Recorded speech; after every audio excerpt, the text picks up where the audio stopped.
اللهم صل على سيدنا محمد يا رب صل وسلم دائما أبدا على حبيبك.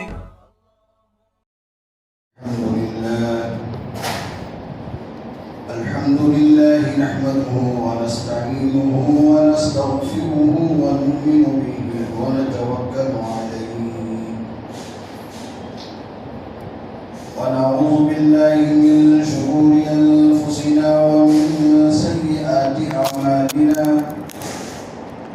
ونعوذ بالله من شرور أنفسنا ومن سيئات أعمالنا ونعوذ بالله من شرور أنفسنا ومن سيئات أعمالنا ومن يضلله فلا هادي له ونشهد أن لا إله إلا الله وحده لا شريك له ونشهد أن سيدنا وسندنا ومولانا محمدا عبده ورسوله صلى الله تعالى عليه وعلى آله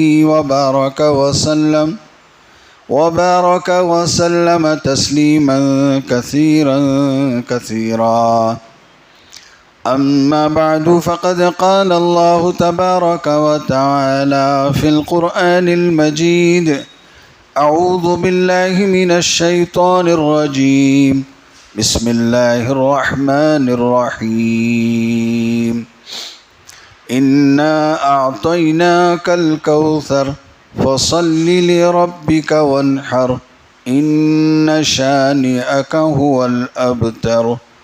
صدق الله مولانا العظيم وصدق رسوله النبي الكريم ونحن على ذلك من الشاهدين والشاكرين والحمد لله رب العالمین.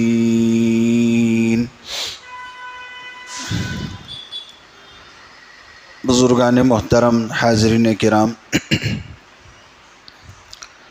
آج کا یہ دن تاریخ کے اعتبار سے 9 ذی الحجہ ہے، جسے یوم عرفہ کہا جاتا ہے، اور آئندہ کل جو آنے والا ہے 10 ذی الحجہ، جسے عید الاضحیٰ کا دن اور یوم النحر یعنی قربانی کا دن کہا جاتا ہے. کل ملک بھر میں بلکہ دنیا بھر میں عید الاضحیٰ کی نماز ادا کی جائے گی اور لوگ عید الاضحیٰ کی خوشیاں منائیں گے اور اپنے اپنے استطاعت کے مطابق اپنے جانور اللہ کے نام پر قربانی میں پیش کریں گے. یہ ایک عظیم عبادت ہے، اللہ تبارک و تعالیٰ کو خوش کرنے والے کام ہیں. 9 ذی الحجہ بہت بڑا دن ہے، مغفرت والا دن. اللہ تعالیٰ اس دن بندوں کی توبہ قبول فرماتے. حدیث میں فرمایا کہ جو بندہ عرفہ کے دن روزہ رکھے گا، میں اللہ کی ذات سے امید رکھتا ہوں کہ اللہ تبارک و تعالیٰ اس روزے دار کے 1 سال پہلے کے اور 1 سال بعد کے سارے گناہ اللہ معاف کر دیں گے. یوم عرفہ کا 1 روزہ رکھنا 2 سال کے گناہوں کا کفارہ بن جاتا ہے. بہت بڑا دن ہے، بہت بڑی عبادت ہے. یوم عرفہ کی بہت بڑی فضیلت ہے. ویسے مکہ میں جو حجاج کرام حج کے لیے تشریف گئے ہوئے ہیں، ان کے لیے عرفہ کا دن کل گزر گیا ہے، آج ان کے لیے عید کا دن ہے. لیکن ہمارے یہاں چاند کے حساب سے آج 9 ذی الحجہ ہے، آج یوم عرفہ ہے، اور کل ذی الحجہ ہے، یوم العید ہے. تو یہ دونوں دن اور اس کے بعد بھی اور 2 دن جو قربانی کے ہیں، یہ بہت بڑی فضیلت والے ایام ہیں. اس میں اللہ تبارک و تعالی بندوں کی توبہ قبول فرماتے ہیں، بندوں کی مغفرت کے فیصلے فرماتے ہیں اور سال بھر کے گناہ معاف فرماتے ہیں. اور سب سے بڑی بات تب ہوتی ہے جب یہ مبارک دن ایک اور مبارک دن کے ساتھ مل کر آتا ہے۔ یوم عرفہ 9 ذی الحجہ خود ہی ایک فضیلت والا دن ہے، بڑی برکت والا دن ہے، مبارک دن ہے، اور وہ دن جمعہ کے دن آیا ہوا ہے۔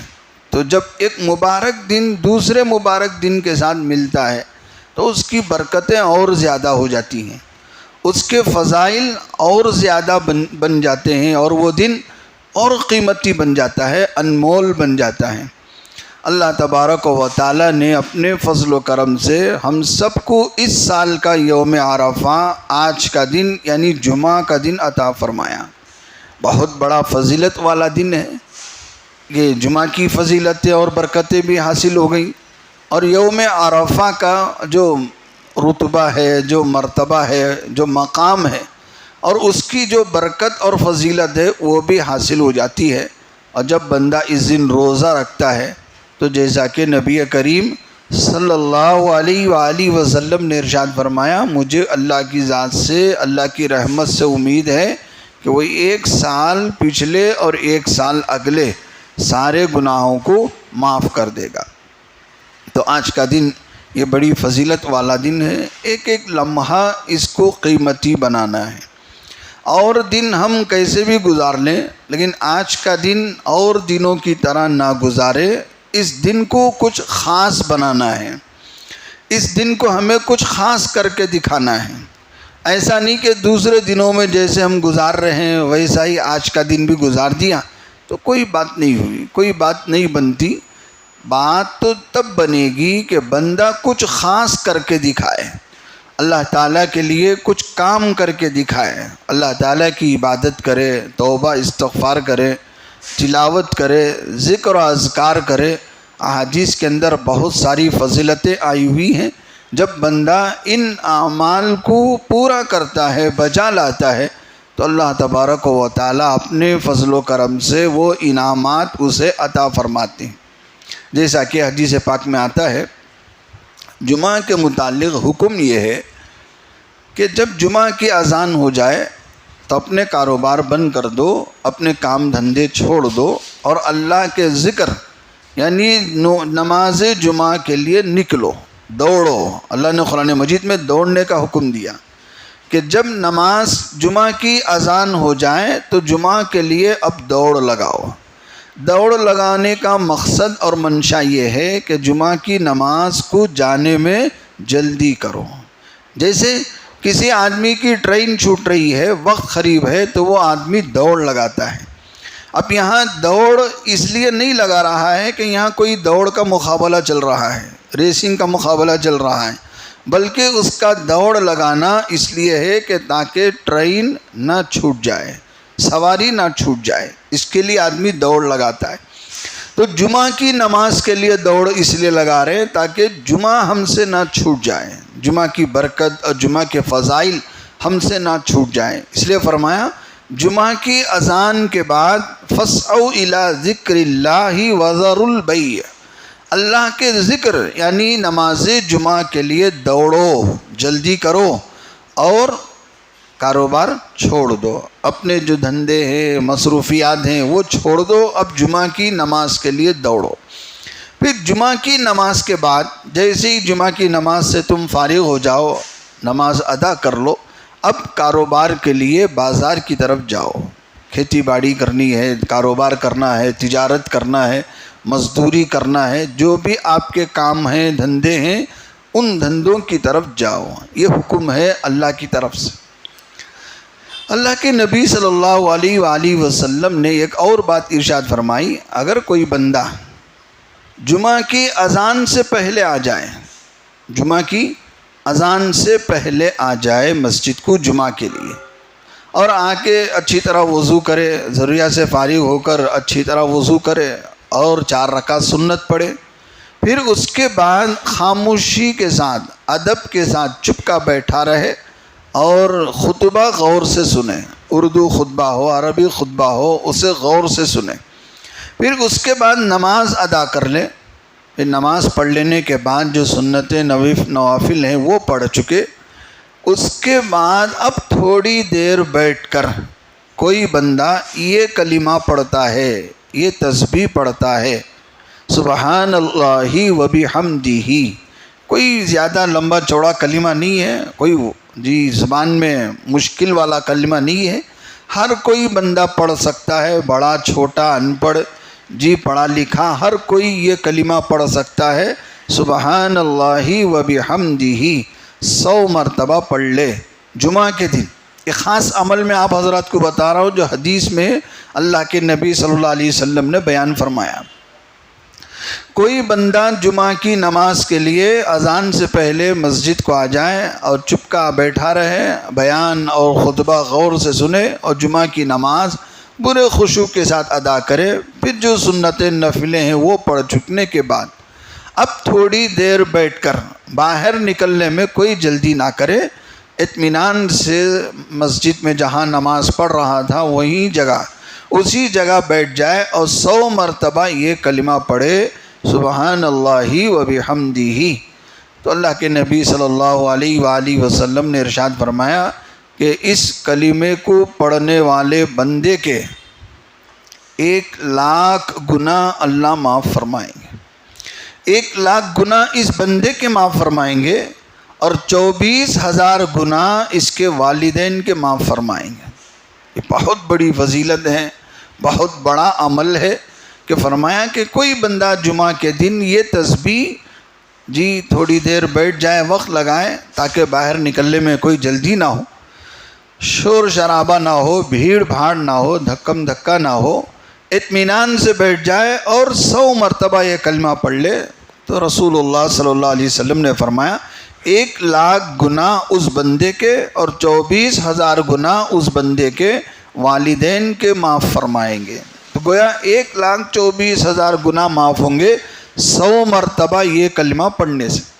تو بہت بڑی فضیلت ہے، اس لیے ان دنوں کو ہمیں کچھ خاص بنانا ہے اپنے لیے، اپنے والدین کے لیے، اپنے گھر والوں کے لیے، اپنے رشتہ داروں کے لیے، کہ اگلا دن عید کا دن ہے اور اب یہ آج کا دن یوم عرفہ ہے، عرفہ کا دن ہے، تو یوں نہیں کہ بس سننے سنانے کے حد تک واہ واہ بڑی فضیلت ہے، بہت بڑا دن ہے، واہ بہت ہے، ایسا کہنے سننے کے حد تک نہیں، ہمیں کچھ کرنے کے حد تک بھی آگے آنا چاہیے، ہمیں کچھ کام بھی کرنا چاہیے، کچھ عمل بھی کرنا چاہیے، کچھ عبادتیں جو ہماری طاقت اور ہماری استطاعت کے مطابق ہم کر سکتے ہوں اسے پورا کرنا چاہیے۔ اور کام بھی ایسا کوئی بڑا نہیں ہے کہ آپ اپنے کام چھوڑ دو، دھندے چھوڑ دو، دکان چھوڑ دو، بازار چھوڑ دو، آ کے مسجد میں بیٹھ جاؤ، ایسا نہیں ہے۔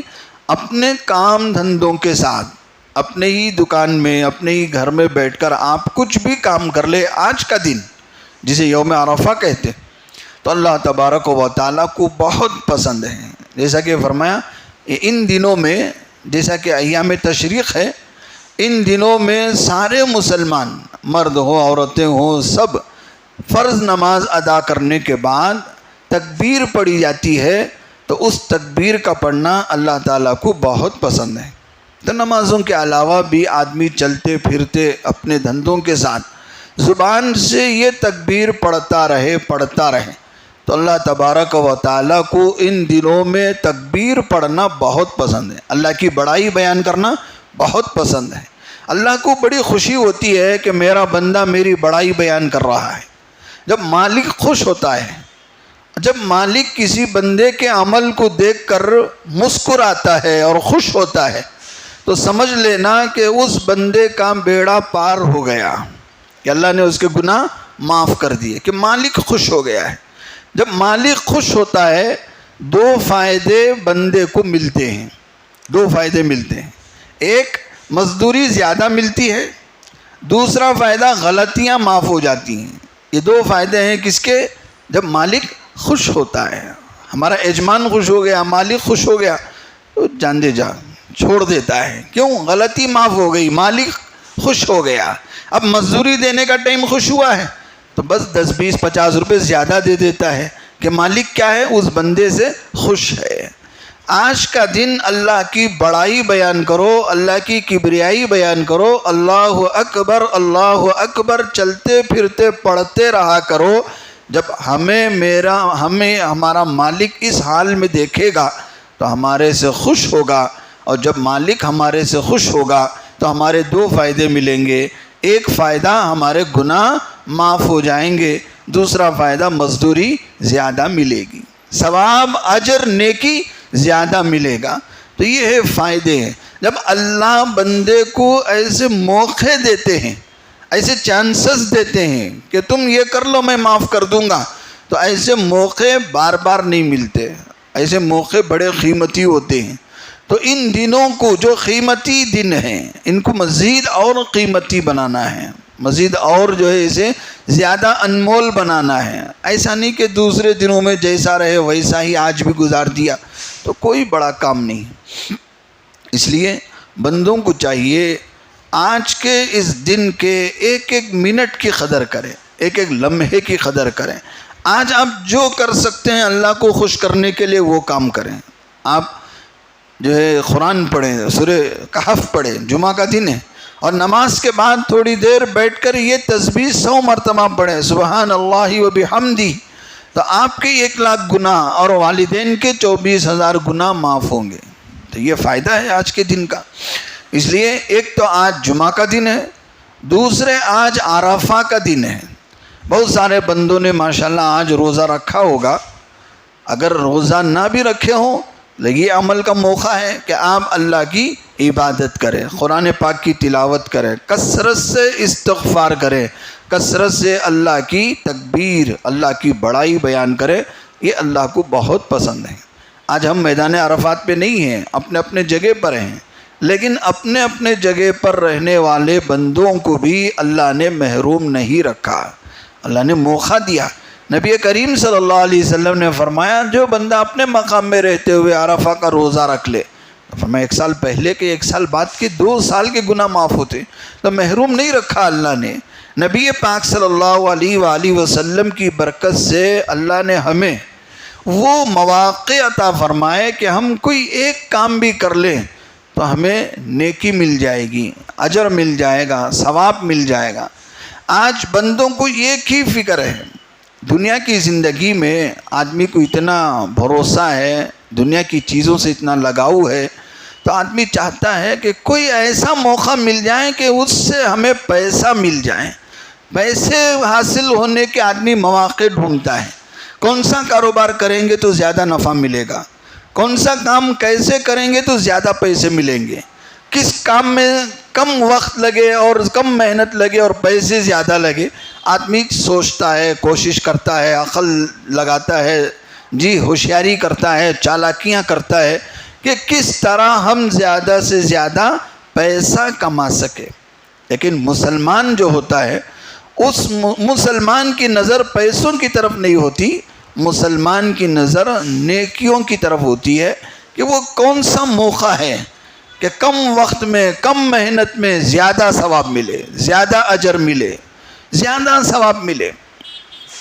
یہ جو عورتیں ہیں صحابیات رسول اللہ صلی اللہ علیہ وسلم کی خدمت میں آئی، کہا یا رسول اللہ صلی اللہ علیہ وآلہ وسلم، یہ جو مرد حضرات ہیں یہ مسجد میں جا کے جماعت سے نماز پڑھتے ہیں، عیدین کے موقع پر عیدگاہ میں مسجدوں کو جاتے ہیں، جہاد کا حکم ہوا تو اللہ کے راستے میں جاتے ہیں۔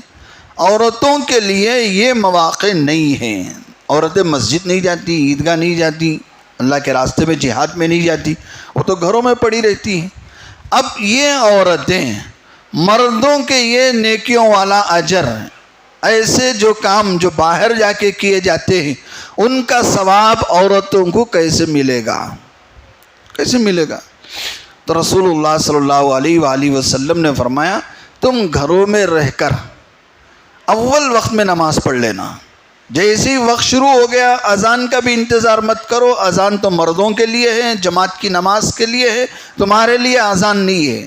اول وقت جیسے ہی شروع ہوا وضو کرو، نماز پڑھ لو اول وقت میں، پھر نماز پڑھنے کے بعد اپنی جگہ بیٹھ کر یہ 33 مرتبہ سبحان اللہ، 33 مرتبہ الحمدللہ، 33 مرتبہ اللہ اکبر پڑھ لیا کرو، تمہیں بھی مردوں جیسا ثواب اپنے گھر بیٹھے ملے گا۔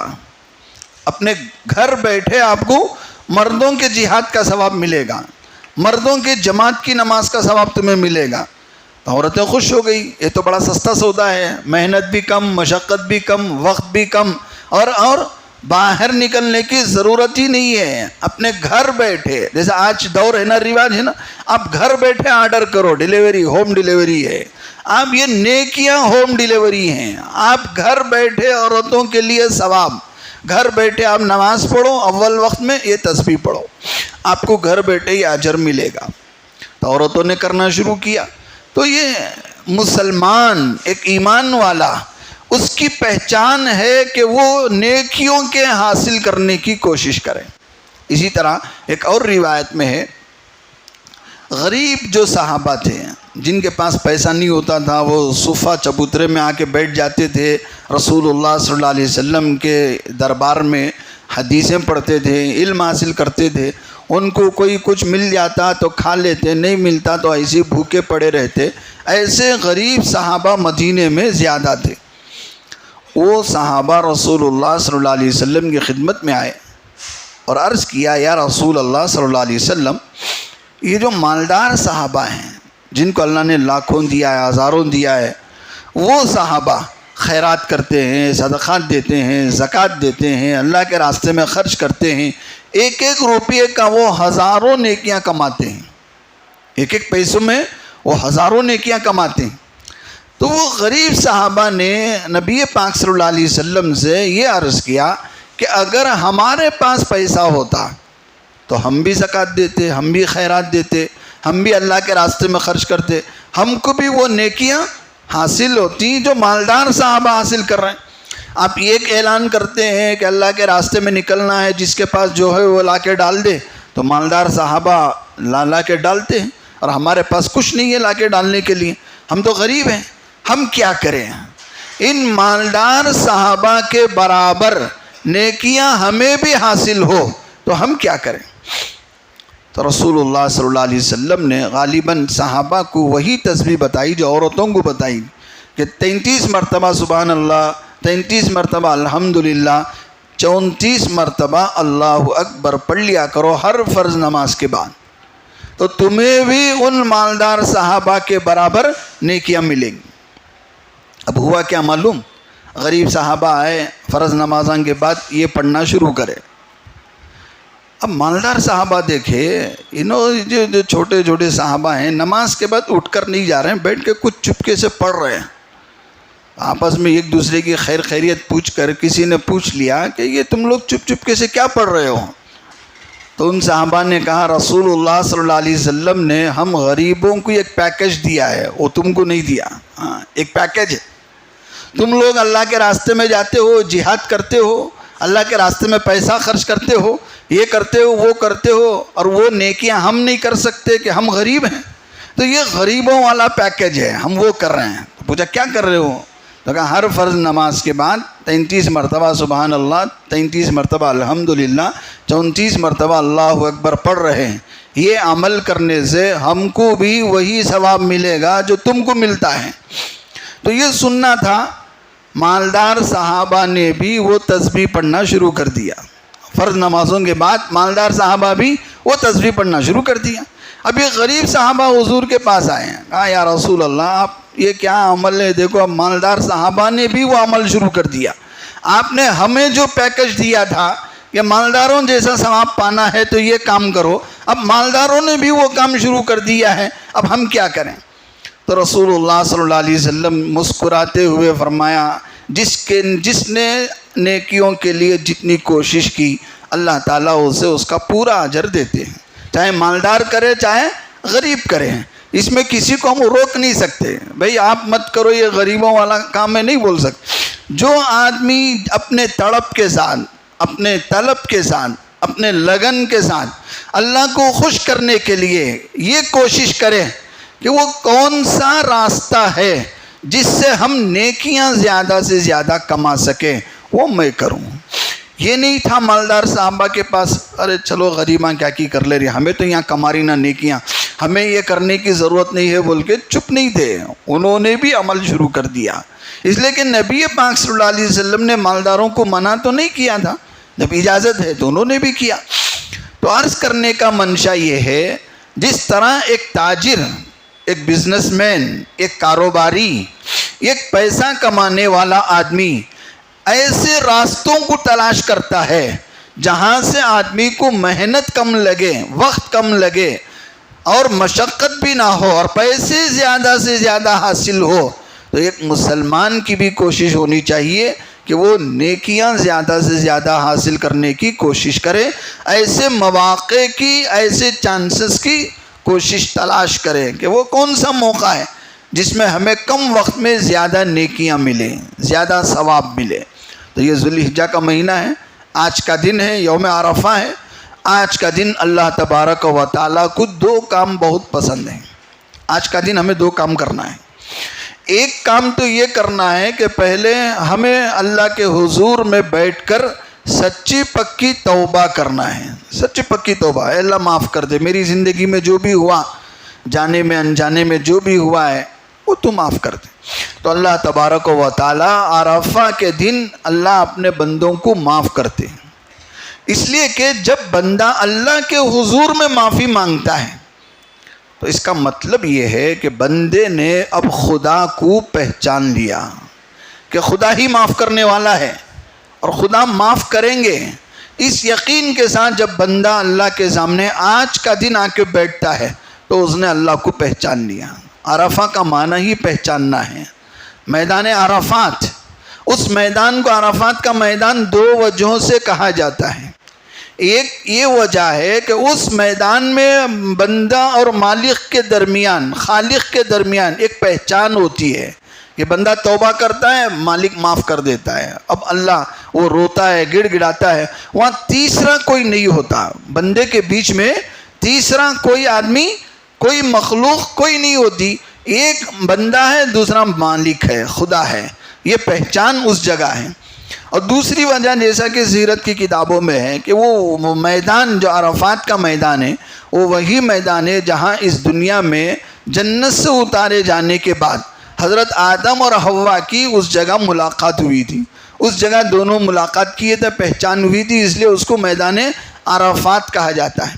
بس وہ ایک تاریخی چیز ہے، لیکن حقیقت جو ہے وہ یہی ہے کہ بندے کو مالک سے پہچان ہو جائے. بندہ اپنے مالک کو پہچان لے، توبہ کر لے، معافی مانگ لے تو اللہ تعالیٰ اس کی برکت سے بندے کو معاف کر دیتے ہیں، سارے گناہ معاف ہو جائیں گے. تو یہ فضیلت ہم یہاں بیٹھ کر بھی حاصل کر سکتے ہیں کہ ہم اللہ سے کہیں کہ اللہ تو موقع دے، ہم آئیں گے وہاں.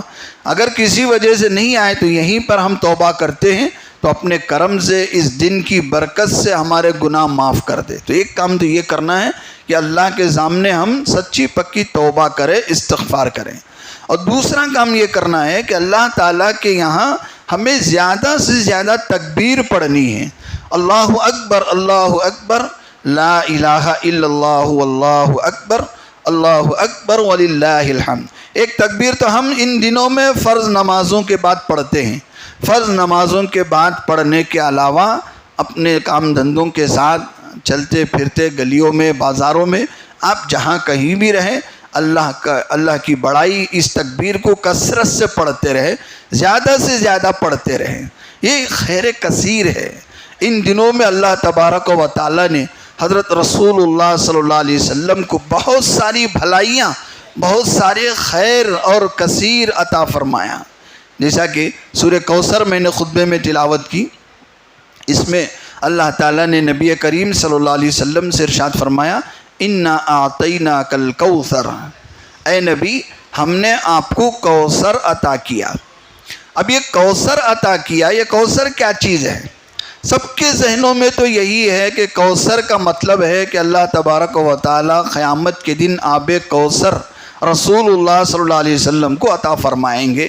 یہ بھی صحیح ہے، اس میں کوئی غلط نہیں ہے، یہ تفسیر بھی صحیح ہے. لیکن کوثر کا اصل معنی جو علماء نے بیان کیا، اس کے 26 معنی تفسیر کے اندر بیان کیے گئے کہ کوثر کے 26 معنی ہیں. تمام معنوں کو جو شامل ہے، آپ کوئی بھی معنی لے لیں، ایک معنی ایسا کرو کہ اس میں سارے 26 معنی آ جائیں.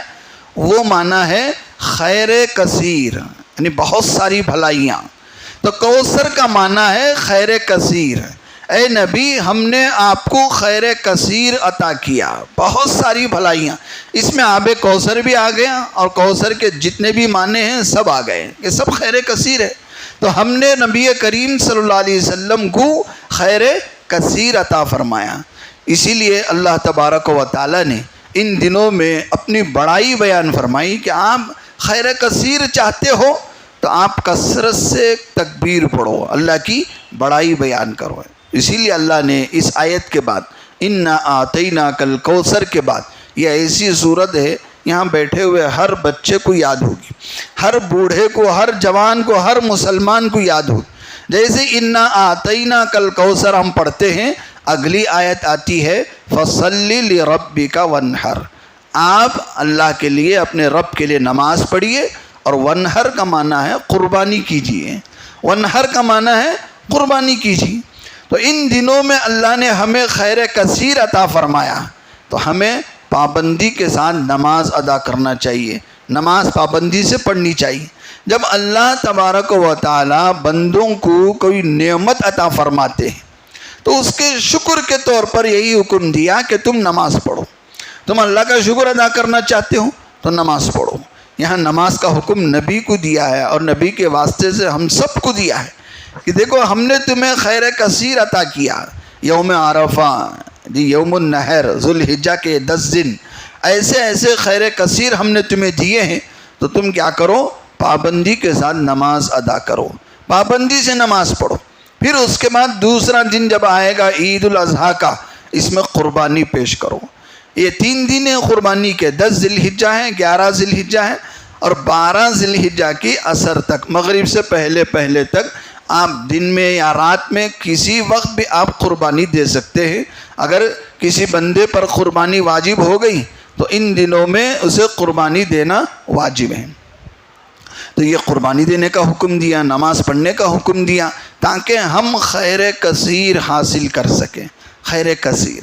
اس لیے یہ مبارک ایام ہیں، مبارک دن ہیں، ایک یوم عرفہ آج کا دن، اور کل یوم الاضحیٰ، عید الاضحیٰ کا دن۔ یہ ایسا نہیں ہے کہ بس ہم نے ایک جگہ جمع ہو کے عیدگاہ میں یا مسجد میں نماز پڑھ لیا، گلے مل لیے، مبارکبادی دے دی، اور ایک جانور ذبح کر دیا اور خوشی سے جو ہے جشن کر لیا، خوشی منا لی۔ اتنی سی بات نہیں ہے، یہ تو ہر سال ہو رہا ہے۔ لیکن کچھ کرنا ہے خاص کام، کہ جب اللہ نے ہمیں یہ خاص دیا ہے تو بندوں کو بھی کچھ خاص کر کے دکھانا ہے۔ تو اللہ کے سامنے ہم روئیں، گڑ گڑائیں، توبہ کریں، معافی مانگیں، اور اللہ کو خوش کرنے کے لیے قربانی پیش کریں۔ قربانی اسلام کی ایک بہت عظیم عبادت ہے۔ رسول اللہ صلی اللہ علیہ وسلم نے کبھی بھی ناغہ نہیں فرمایا۔ آپ کے بعد حضرت علی آپ کی طرف سے رضی اللہ عنہ قربانی دیتے تھے، اور فرماتے تھے رسول اللہ صلی اللہ علیہ وسلم نے مجھے حکم دیا ہے کہ میں اللہ کے نبی صلی اللہ علیہ وسلم کی طرف سے ہر سال قربانی پیش کروں۔ تو ایک مینڈھا اپنی طرف سے اور ایک مینڈھا رسول اللہ صلی اللہ علیہ وسلم کی طرف سے، حضرت علی رضی اللہ تعالیٰ عنہ ہر سال 2 مینڈے اللہ کے یہاں اللہ کے نام پر قربانی میں پیش کرتے تھے۔ تو ہر مسلمان کو چاہیے کہ اپنی طاقت ہے، وسعت ہے، تو یہ قربانی اپنی طرف سے اور یہ قربانی نبی کریم صلی اللہ علیہ وسلم کی طرف سے ادا کریں۔ قربانی بڑی عبادت ہے، یہ نہیں کہ پورے گھر کی طرف سے ایک جانور ذبح کر دیے تو سب کی طرف سے ہو گیا، یہ غلط فہمی ہے۔ جس بندے کے پاس نصاب کے برابر پیسہ ہے یا ان پیسوں کے برابر سونا یا چاندی ہے، اس کے پر قربانی واجب ہے۔ میں گھر کا بڑا آدمی ہوں، میں نے قربانی دے دیا، بیوی بچوں کی طرف سے ادا ہو گیا، یہ غلط فہمی ہے۔ جس کے پاس صاحب نصاب، یعنی نصاب کے بقدر، جیسے زکوٰۃ کا نصاب ہے، زکوٰۃ کے نصاب کے بقدر آج کے چاندی کی قیمت اگر لگائی جائے تو سمجھو ایک 50-55 ہزار روپے ہوتے ہیں۔ 50 یا 55 ہزار روپے کیش کی شکل میں کسی کے پاس آج ہیں، یا زیور کی شکل میں کسی کے پاس ہیں، یا سونا چاندی کے کوئنز اور بسکٹ کی شکل میں کسی کے پاس ہیں، بیوی کے نام پر ہیں یا بچی کے نام پر ہیں یا کسی اور کے نام پر ہیں، جس کے نام پر اتنی مالیت کے پیسے ہیں یا زیور ہیں تو اس کے نام سے قربانی دینا واجب ہے۔ یہ بات سمجھو، اگر باپ سب کی طرف سے قربانی دے دے تو سب کی طرف سے ادا ہو جائے گا۔ اگر باپ یا شوہر اپنی اولاد کی طرف سے یا بیوی کی طرف سے قربانی نہ دیں، اور وہ لوگ صاحب نصاب ہیں، ان کے پاس زیور ہے یا ان کے اپنے مالیت کی بینک بیلنس ہے، تو ان کو اپنے زیور بیچ کر قربانی دینا ہوگا۔ یہ نہیں کہ شوہر نے نہیں دیا، باپ نے نہیں دیا، مجھے کوئی پوچھ نہیں ہوگی، میں اللہ کو بول دوں گا کہ میرے ابا نہیں دیے، نہیں چلے گا۔ تمہارے اپنے پیسے ہیں، تمہارے اپنے زیور ہیں، تمہارے اپنے ملکیت کی جائیداد ہے، تو تمہارے اوپر قربانی واجب ہے۔ کوئی پراپرٹی تمہاری ہے، اس کا کرایہ تم کو آتا ہے، تو آپ قربانی دینا ہے۔ کوئی ایسا بینک بیلنس آپ کے نام سے ہے کہ اس میں 50,000 سے زائد آپ کے کیش ہے، یا اور کوئی چیزیں زائد ہیں، ایک گاڑی نہیں، دو گاڑیاں ہیں، تین گاڑیاں ہیں، سب رکھے ہوئے ہیں، یا ایسی زیورات جس میں زکوٰۃ تو نہیں ہے لیکن وہ مالیت ہے 50,000 سے زیادہ کی، جیسے چاندی کے، اس کے موتی ہیرے جواہرات کے نیکلس ہیں جس پر زکوٰۃ تو نہیں ہے لیکن قربانی واجب ہے۔ اس کے لیے علماء سے بیٹھ کر مسئلہ معلوم کریں کہ میرے اوپر قربانی واجب ہے یا نہیں ہے۔ اگر واجب ہے ان 3 دنوں کے اندر وہ قربانی دے دیں۔ اگر طاقت اور وسعت ہونے کے باوجود، قربانی واجب ہونے کے باوجود اگر کوئی بندہ قربانی نہیں دیتا ہے تو اللہ کے نبی صلی اللہ علیہ وسلم نے بڑی سخت بات بیان فرمائی۔ میں نے پچھلے 2 جمعوں میں آپ کو عرض کیا تھا کہ آپ نے فرمایا فَلَا يَقْرُبَنَّ مُصَلَّانَا، جو طاقت اور وسعت ہونے کے باوجود بھی قربانی نہیں دیتا ہے وہ ہمارے عیدگاہ کو نہ آئے۔ ہمارے عیدگاہ کو نہ آئے کا مطلب کیا ہے؟ عیدگاہ کو آنے سے کافر کو ہی روکا جاتا ہے، مسلمان کو نہیں روکا جاتا۔ تو صاف بات یہ ہے کہ جو طاقت ہونے کے باوجود قربانی نہ دے وہ مسلمان نہیں ہے۔ مسلمان ہو تو قربانی دو، اللہ نے طاقت دی ہے، وسعت دی ہے تو قربانی دو۔ اگر پہلے دن نہیں دے سکتے تو دوسرے دن دو، دوسرے دن نہیں دے سکتے تو تیسرے دن دو، آپ کو قربانی دینی ہے۔ اس لیے قربانی کے مسائل کیا ہیں، قربانی کس پر واجب ہے، وہ کون سے جانور کی قربانی دینا ہے، کتنے عمر والے جانور کی قربانی دینا ہے، اور قربانی کیسے کرنا ہے، کس کو کرنا ہے، یہ سارے مسائل آپ جو ہے اپنے علماء سے، ائمہ سے، مفتیان اکرام سے پوچھ کر معلوم کریں۔ ہر عمل میں بارہا یہ عرض کرتا ہوں کہ آپ کوئی بھی عمل دیکھا دیکھی ہرگز نہ کریں، سیکھا سیکھی کریں۔ سیکھ کر، معلوم کر کے، پوچھ کر، پورے یقین کے ساتھ، پختگی کے ساتھ سچ صحیح عمل پیش کرے اللہ کے یہاں، تو اللہ کے یہاں قبول ہوگا۔ آپ نے دیکھا دیکھی کسی نے کہا آپ نے دے دیا، ایسے ہی دے دیا، ہم پتہ ہی نہیں چلا، تو یہ عمل نہیں ہوگا۔ اس لیے عام طور سے قربانی کے دنوں میں یہ دیکھا گیا کہ جانور کے ذبح کرنے کا پورا کام قصابوں کے حوالے کر دیا جاتا ہے۔ ہمارے پاس ٹائم نہیں ہے، یا تو ہمیں آتا نہیں ہے، یا تو ہمیں وہ جھنجٹ میں جانا نہیں ہے۔ جو بھی کرنا ہے قصاب کو ہم نے اتنے پیسے دے دیے، جانور کے 15,000، قربانی کے 5,000، بھئی جو بھی کرنا ہے گھر کو ٹکڑے ہو کو آ جانا۔ ہاں، ہم نہ وہ سامنے کھڑنا، ذبح کرنا، وہ سب دیکھنا، ہم نہ ٹائم بھی نہیں ہے، فرصت بھی نہیں ہے۔ اتنے پیسے لے لو، جو کرنا ہے کرو، گھر کو پیسا ہوگا آ جانا، ٹکڑے ہوگا، پیکنگ پورا تیار ہوگا آ جانا۔ یہ مزاج ہے لوگوں کا۔ میرے بھائیوں، صرف جانور گرا دینا عبادت نہیں ہے۔ عبادت کو عبادت کے طریقے سے کرو، جیسا کہ حضرت ابراہیم علیہ السلام نے جب اپنے ہاتھوں سے اپنے لخت جگر کو ذبح کرنے کے لیے تیار ہو گئے، تو کیا ہم اپنے ہاتھوں سے اپنے جانور کو ذبح نہیں کر سکتے؟ جانور کو ذبح کرنا چاہیے۔ اور وہ قصابوں کا حال یہ ہے، میں قصابوں سے معافی مانگتے ہوئے یہ عرض کر رہا ہوں کہ اس دن ان لوگوں کو اتنا کام ہوتا ہے، اتنا لوڈ ہوتا ہے، نہ ان کو اس وقت دعا یاد ہوتی ہے، نہ طریقہ معلوم ہوتا ہے۔ جھٹ سے چھری چلائی اور جناب چلتے رہے۔ اب ایک آدمی ہوتا ہے چھری چلاتا ہے، 2 خادموں کے حوالے کر دیتا ہے، بھئی تو ٹکڑے مار کے دے دے ان کو، وہاں آ جانا، انہوں پہلے چل جاتی، انہوں بعد میں آتی۔ تو یہ کام اس دن چلتا ہے، خون بہتا ہے، جو بھی جڑی بوٹی ہے وہ اٹھا کے باہر پھینک دیا جاتا ہے۔ پورا محلہ اس دن مسلمانوں کا غلاظت کا اڈا بنا ہوا ہوتا ہے۔ میرے بھائیوں، ہمارا اسلام پاکی سکھانے والا اسلام ہے، گندگی پھیلانے والا اسلام نہیں ہے۔ اس لیے آپ حضرات سے گزارش ہے، اپنے گھر کے سامنے آپ قربانی دے رہے ہیں، آپ سامنے کھڑو، اپنے ہاتھوں سے ذبح کر سکتے ہو تو کرو، نہیں اگر کوئی دوسرا کر رہا ہے، اچھی طرح ذبح جاننے والا کر رہا ہے تو ٹھیک ہے، آپ سامنے کھڑو اور یہ دیکھو کہ سب کے سب اس وقت بسم اللہ اللہ اکبر پڑھ رہے ہیں یا نہیں پڑھ رہے ہیں. پڑھنا چاہیے. عام طور سے اس دن دیکھا جاتا ہے انہیں فون میں رہتا ہے خسی, ہاں یہاں ہوگا ابھی آرو میں ہی, انہیں بولتے کاٹ ڈالتا ہے. نہ انہیں بسم اللہ اللہ اکبر پڑھ رہا ہے, نہ پکڑنے والا بسم اللہ اللہ اکبر پڑھ رہا ہے. کون بھی انہیں فون میں چھے, ہاں ہوگا آ رہا ہوں 5 منٹ میں آ رہا ہوں نا, ہو گیا. جانور حلال کہاں سے ہوگا؟ جانور حلال نہیں ہوگا. اس لیے آپ سامنے کھڑے اور یہ دیکھیں کہ سب کے سب طریقہ مسئلہ حکم یہی ہے کہ ذبح کرنے والا, مدد کرنے والے, پکڑنے والے, سامنے کھڑے ہونے والے سب کو بسم اللہ اللہ اکبر پڑھنا چاہیے. لیکن اس دن ہوتا نہیں, سب جلدی میں ہوتے ہیں, نہ دعا یاد ہوتی ہے نہ طریقہ یاد ہوتے ہیں. بعض قصابوں کو تو یہاں تک دیکھا ہوں گالیاں بکتے بکتے ذبح کر دیتے ہیں. گالیاں گھسے, سامنے والے خادم کو گالیاں دیتے تھے ذبح کرا, تو جانور کیسے حلال ہوگا؟ اس لیے اللہ معاف فرمائے, میں کسی کی برائی بیان کرنے کے لیے یا قصابوں کو برا بلا بتانے کے لیے نہیں, مجھے گھر کو بھی جانا ہے نماز کے بعد. یہ اس لیے بتا رہا ہوں کہ سب کے سب صحیح طریقے سے قربانی پیش کریں. سامنے ہو تو یہ کام صحیح ہوتا ہے, ورنہ سب جلد بازی میں الٹا سیدھا ہوتا ہے, گڑبڑ ہو جاتا ہے. اللہ معاف فرمائے, صحیح طریقے سے قربانی پیش کرے تو اللہ کے یہاں قبول ہوگی اور اس کا پورا اجر ملے گا. غلط طریقے سے پیش کریں گے تو ثواب, جانور تو گر جائے گا, آپ کی قربانی ادا ہو جائے گی, لیکن قربانی کا ثواب نہیں ملے گا. قربانی کا ثواب آپ کو پانا ہے, مغفرت آپ کو حاصل ہونی ہے, تو صحیح طریقے سے جانور ذبح کرو اور صحیح طریقے سے جانور کو اللہ کے یہاں قربانی میں پیش کرو تو انشاءاللہ پورا کا پورا اجر ملے گا. ہمارے یہاں تو کرنٹ سسٹم نہیں ہے, شاک دے کے مارنے کا ہمارے ہندوستان میں وہ رواج نہیں ہے, لیکن ذبح ہی اصل طریقہ ہے. شاک دینے سے بھی جانور حلال نہیں ہوتا.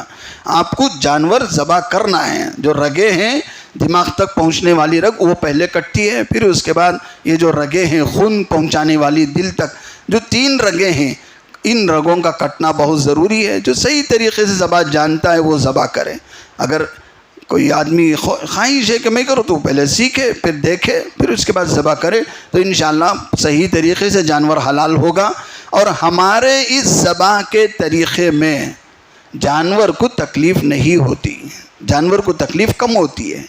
ہم سوچتے ہیں کہ ہمارے اسلام میں بڑی بے رحمی سے جانوروں کو مارا جاتا ہے. نہیں, ہمارے ذبح کا طریقہ ہی ایسا ہے کہ اس طریقے میں جانور کو تکلیف بہت کم ہوتی ہے. جس طریقے سے آپ ذبح کرتے ہیں اس طرف کی جو رگ ہے, جانور کو لٹایا آپ نے, اس طرف پہلے چھری چلائی آپ نے, اس طرف کی رگ جو دماغ کو پہنچتی ہے, جب وہ پہلے کٹتی ہے تو درد کا احساس دماغ کو نہیں پہنچتا. دماغ یعنی کسی بھی درد کا احساس جانور کو نہیں ہوتا. اب جانور کی روح بڑی آسانی سے نکل جاتی ہے. تو یہ ہمارے اسلام کے طریقے میں یہ بے رحمی کا تصور ہی نہیں ہے.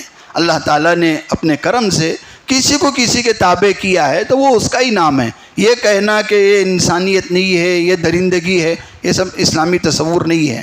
ہمارے اسلام میں کوئی بھی حکم حکمت سے خالی نہیں ہے. تو اللہ تعالیٰ ہم تمام کو یہ ساری باتیں سمجھنے کی توفیق عطا فرمائے. قربانی کو سب سے زیادہ افضل اور احسن اور مستحب طریقے سے ہمیں ادا کرنے کی توفیق عطا فرمائے. اور قربانی کے جو بھی اور بھی وسائل ہیں آپ علماء سے پوچھ کر معلوم کر کے آپ ان کو انجام دیں. اللہ تعالیٰ سے دعا ہے کہ اللہ پاک تمام مسلمانوں کی قربانی کو قبول فرمائے اور تمام مسلمانوں کو قربانی کا پورا اجر عطا فرمائے, کاروبار میں ترقی عطا فرمائے, جو بھی قرض کا مسئلہ ہے اور کوئی بھی پریشانی اللہ اسے دور فرمائے. وآخر دعوانا ان الحمد للہ رب العالمین.